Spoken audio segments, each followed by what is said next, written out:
दोस्तों एक बार फिर से स्वागत है आप सभी का आपके अपने favourite English learning channel scholar English पर। मेरा नाम है दीपिका कुमावत और मैं इस चैनल पर वेरियस कॉम्पिटिटिव एग्जाम्स के लिए इंग्लिश सब्जेक्ट टीच करती हूँ। तो दोस्तों आज के इस वीडियो में हम डिस्कस करने जा रहे हैं द हिंदू एडिटोरियल का वोकैब एनालिसिस। आशा करती हूँ कि आप इन सेशंस के साथ रेगुलरली जुड़ रहे हैं और इनका बेनिफिट भी उठा रहे हैं, क्योंकि इन सेशंस का मकसद है आपकी वोकैब पावर को और ज़्यादा इन्हांस करना। और ये जो वोकैब सेशंस है ये बैंक, एसएससी, रेलवे, यूपीएससी या फिर किसी भी कॉम्पिटिटिव एग्ज़ाम के लिए इक्वली बहुत ही ज़्यादा इम्पॉर्टेंट है। तो चलिए और ज़्यादा देर ना करते हुए बढ़ते हैं हमारी वोकैब शो की ओर और जानेंगे कि आज का हमारा सबसे पहला वर्ड कौन सा है। तो दोस्तों आज का हमारा सबसे पहला वर्ड है डिफायंट। डिफायंट का मतलब होता है विद्रोही, पालन न करने वाला। यानी कि ऐसा व्यक्ति जो सामने वाले की बातों को फॉलो नहीं करता है, उनका पालन नहीं करता है, जो विद्रोही स्वरूप का होता है। विद्रोही यानी कि जो अपोज करने वाला होता है, जिद्दी होता है, अपनी बात पर अड़ा रहता है चाहे कोई कुछ भी कहे। यानी कि जो किसी की बात नहीं सुनता है, मन में आए जो चीज़ करता है, ऐसे व्यक्ति को हम क्या कहेंगे? ऐसे नेचर वाले व्यक्ति को हम कहेंगे डिफायंट। और ये हमारे पास पार्ट्स ऑफ स्पीच में एग्जेक्टिव है यानी कि विशेषण है। सिनोनिम इसका होता है डिसओबीडियंट या फिर रेजिस्टेंट। डिसओबीडियंट का मतलब होता है पालन न करने वाला, रेजिस्टेंट का मतलब होता है अपनी बात पर अड़े रहने वाला या फिर विद्रोह करने वाला, सामने वाले को अपोज करने वाला। अब अगर बात की जाए इसके एग्जाम्पल की, तो एग्जाम्पल इसका है the defiant student refuse to follow the rules. यानी कि एक ऐसा स्टूडेंट जो डिफायंट है, यानी कि जो चीज़ों को यानी कि उनका पालन नहीं करता है, जो अपोज करता है, ऐसे स्टूडेंट ने क्या किया कि रूल्स को फॉलो करने से मना कर दिया, यानी कि रिफ्यूज़ कर दिया। तो इस कॉन्टेक्स्ट में हम जो है वो डिफायंट इस वर्ड का अलग अलग सेंटेंसेस में यूज़ कर सकते हैं।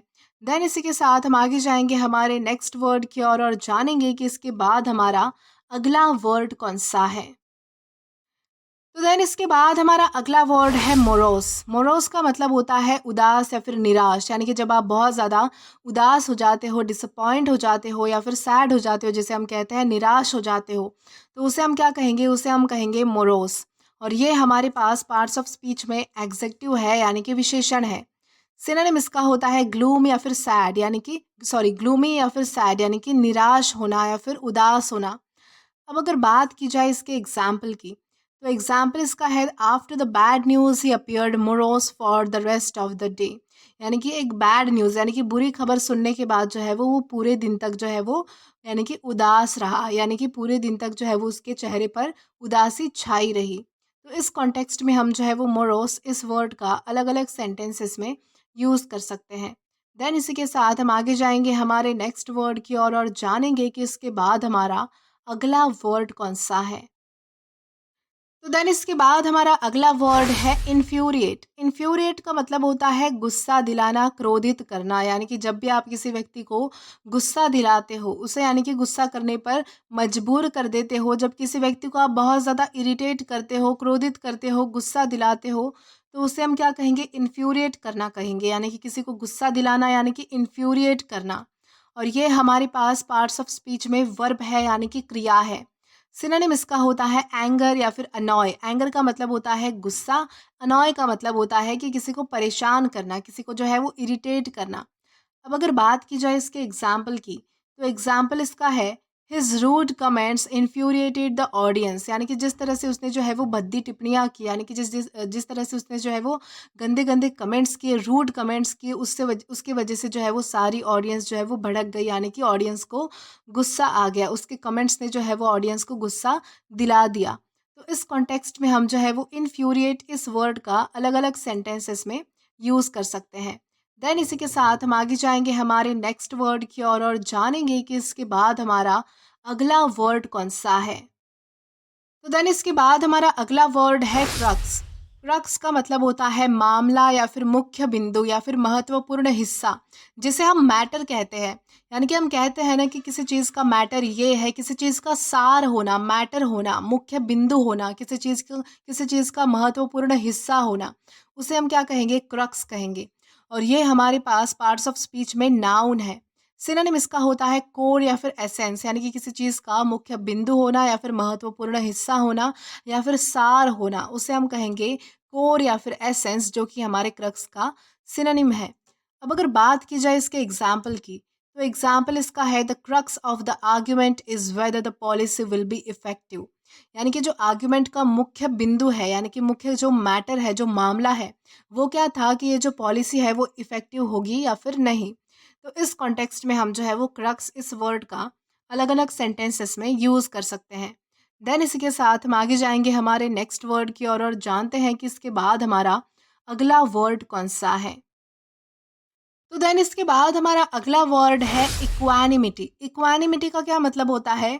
इक्वानिमिटी का मतलब होता है मानसिक संतुलन या फिर शांत मन, यानी कि जब जब आपका मेंटल पीस होता है, यानी कि जब आपकी मेंटेलिटी बिल्कुल पीसफुल होती है, मानसिक संतुलन आपका यानी कि मेंटल बैलेंस आपका होता है, मन आपका शांत होता है, ऐसी स्थिति को हम क्या कहेंगे? इक्वानिमिटी कहेंगे। यानी कि मानसिक संतुलन, यानी कि मेंटल बैलेंस, मेंटल पीस या फिर शांत मन को कहा जाता है इक्वानिमिटी। और ये हमारे पास पार्ट्स ऑफ स्पीच में नाउन है। सिनोनिम इसका होता है कामनेस या फिर कंपोजर, यानी कि शांत होना, बिल्कुल मानसिक संतुलन बनाए रखना। अब अगर बात की जाए इसके एग्जाम्पल की, तो एग्जाम्पल इसका है despite the chaos around her she maintain her equanimity. यानी कि उसके आसपास जो है वो बहुत सारी जो है वो शोर शराबा होने के बावजूद, यानी कि उसके आसपास जो है वो बहुत ज़्यादा डिस्टर्बेंस था, बहुत ज़्यादा शोर शराबा था, उसके बावजूद भी जो है वो उसने अपना मेंटल पीस बनाए रखा, उसने अपने मन को शांत रखा। तो इस कॉन्टेक्स्ट में हम जो है वो इक्वानिमिटी इस वर्ड का अलग अलग सेंटेंसेस में यूज़ कर सकते हैं। देन इसी के साथ हम आगे जाएंगे हमारे नेक्स्ट वर्ड की ओर और जानेंगे कि इसके बाद हमारा अगला वर्ड कौन सा है। तो देन इसके बाद हमारा अगला वर्ड है हैरोविंग। हैरोविंग का मतलब होता है कष्टदायक, दुखद या फिर शोकजनक। यानी कि ऐसी कोई चीज़ जो आपको जो है वो बहुत ज़्यादा अंदर से पूरी तरह से दुखी कर देती है, जो आपको कष्ट पहुंचाती है या फिर जो आपको शोक व्यक्त करने पर मजबूर कर देती है, ऐसी किसी चीज़ को हम क्या कहेंगे? ऐसी किसी चीज़ को हम कहेंगे हैरोविंग। और ये हमारे पास पार्ट्स ऑफ स्पीच में एग्जेक्टिव है, यानी कि विशेषण है। सिनोनिम इसका होता है डिस्ट्रेसिंग या फिर ट्रॉमेटिक, यानी कि कष्टदायक, यानी कि कोई जो चीज़ है वो शोकजनक होना, बिल्कुल जो है वो दुखद घटना होना, कोई कष्टदायक कोई चीज़ होना, कष्ट पहुंचाने वाली कोई चीज़ होना या फिर बात होना। अब अगर बात की जाए इसके एग्जाम्पल की, तो एग्जाम्पल इसका है the documentary depicted the harrowing experiences of war survivors. यानी कि एक डॉक्यूमेंट्री थी, उसमें क्या डिपिक्ट किया गया था? उसमें ये बताया था कि वॉर सर्वाइवर्स ने किस तरह से जो है वो अपने कष्टदायक एक्सपीरियंसेस सहे हैं। तो उस तरह की जो कष्टदायक चीज़ें हैं, शोकजनक चीज़ें हैं, वो उस डॉक्यूमेंट्री में डिपिक्ट की गई थी। तो इस कॉन्टेक्स्ट में हम जो है वो हैरोविंग इस वर्ड का अलग अलग सेंटेंसेस में यूज़ कर सकते हैं। देन इसी के साथ हम आगे जाएंगे हमारे नेक्स्ट वर्ड की ओर और जानते हैं कि इसके बाद हमारा अगला वर्ड कौन सा है। तो देन इसके बाद हमारा अगला वर्ड है परूज। इसे जो है वो परूज प्रोनाउंस किया जाता है, जिसका मतलब होता है ध्यान से पढ़ना, गहराई से देखना, किसी चीज़ का ख्याल करना, किसी चीज़ को अच्छे से उसका निरीक्षण करना, उसे सोचना समझना, अच्छे से जो है वो उसे एग्जामाइन करना, उसे हम क्या कहेंगे? परूज कहेंगे। और ये हमारे पास पार्ट्स ऑफ स्पीच में वर्ब है, यानी कि क्रिया है।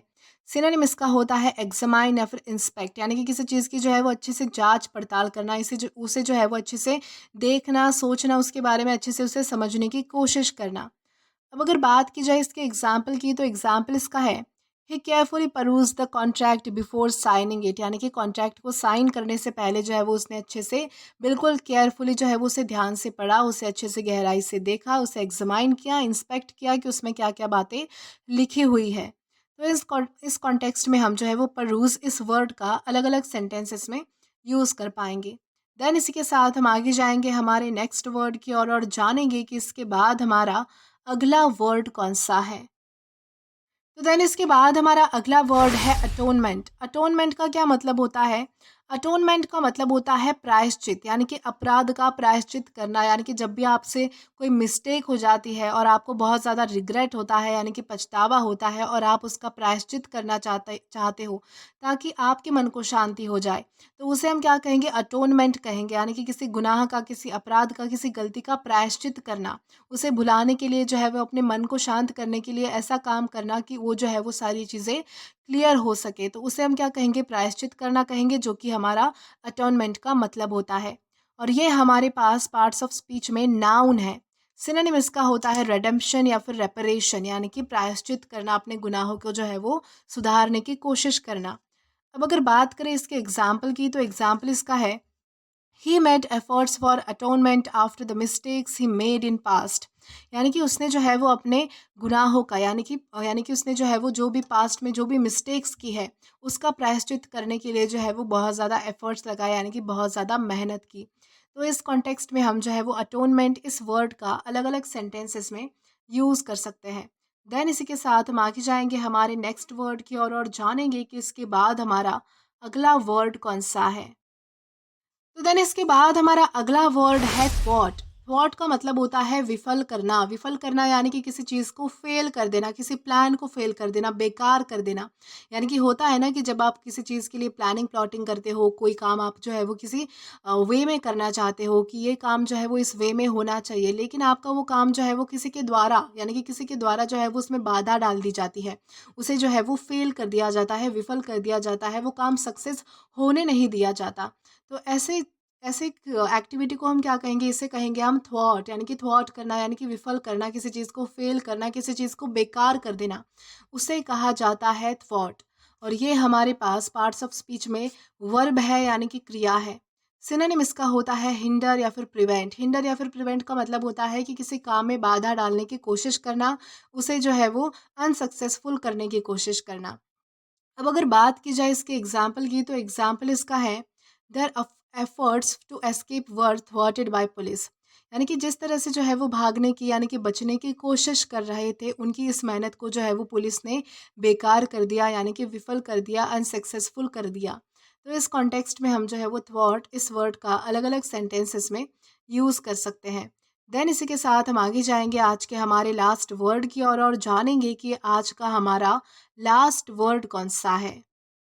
तो देन इसके बाद आज का हमारा लास्ट वर्ड है एवरिस। एवरिस का मतलब होता है लोभ या फिर लालच। यानी कि जब आपको किसी चीज़ का बहुत ज़्यादा लालच होता है, किसी चीज़ के प्रति आपकी बहुत ज़्यादा लालसा होती है, तो उसे हम क्या कहेंगे, एवरिस कहेंगे हम उसे। और ये हमारे पास पार्ट्स ऑफ स्पीच में नाउन है। सिनोनिम इसका होता है ग्रीड या फिर क्यूपिडिटी, यानी कि लालच होना, लोभ होना, लालसा होना। अब अगर बात की जाए इसके एग्जाम्पल की, तो एग्जाम्पल इसका है His avarice for money led him to take wrong decisions।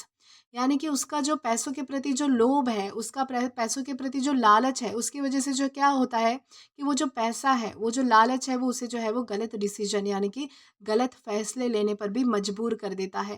तो इस कॉन्टेक्स्ट में हम जो है वो एवरिस इस वर्ड का अलग अलग सेंटेंसेस में यूज़ कर सकते हैं। तो दोस्तों, आज के लिए बस इतना ही। आज की इस क्लास का पीडीएफ आप हमारे टेलीग्राम चैनल के थ्रू एक्सेस कर सकते हैं।